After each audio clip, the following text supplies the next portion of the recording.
Hello everybody, my name is Courtney and today I want to tell you about the first and probably last time I will ever go whitewater rafting. It started with a group of 12 people, a group of friends of ours, myself and my fiance David. The first thing that we did was line up, get our gear on, our life jackets, our helmets, and our oars ready to go, and we paired off into two groups of 6 next to the rafts. Now this was kind of rushed and we really didn't think too much into it, so unfortunately for myself, my group was a group full of people that have never gone before. There was only one experienced person and he wasn't all that experienced. So we line up in our groups next to our raft, get ready to haul our rafts down to the water, and the instructor tells us about things that we should do and things that we shouldn't do, just basically the rules of whitewater rafting. And the only thing that I remember from that, because he was going so fast and I think all of our hearts were racing, was that he told us when we get to the worst part of the water, we need to lean into the rocks rather than away. Our first gut instinct would be to lean away from the rocks so that we don't hit it, but if you do that, your entire raft will flip over. So I thought about this and then we went on our way.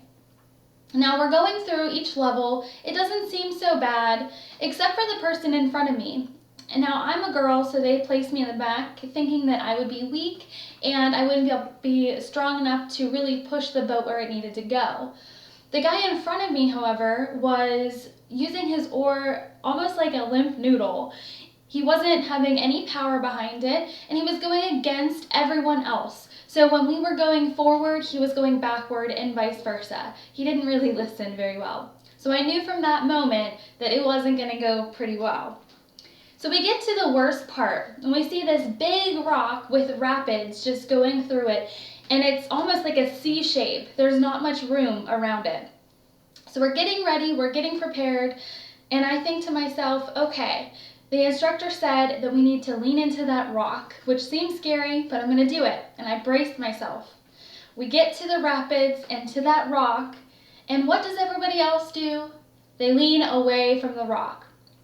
So our boat completely flipped over, and all I remember is the silence of being underwater, the darkness, and I remember going up and I was stuck underneath the raft.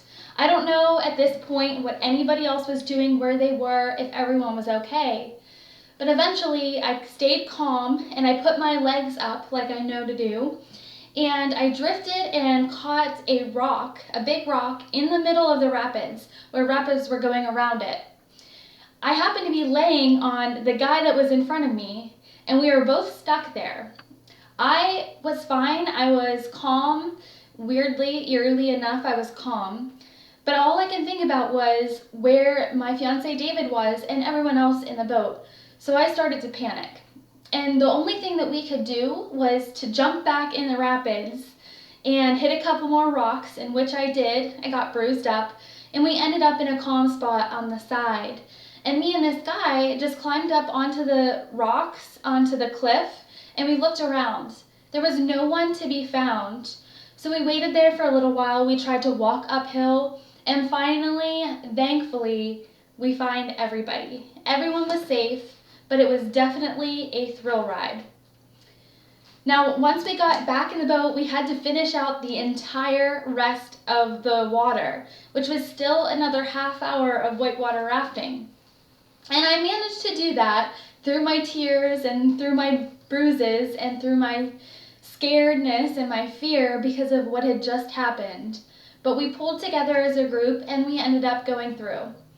And the moral of that story is that even if something is hard when you're going through it, if you bear down and you stay calm, you can get through it. And it ended up with a great memory that I will cherish forever. Thank you.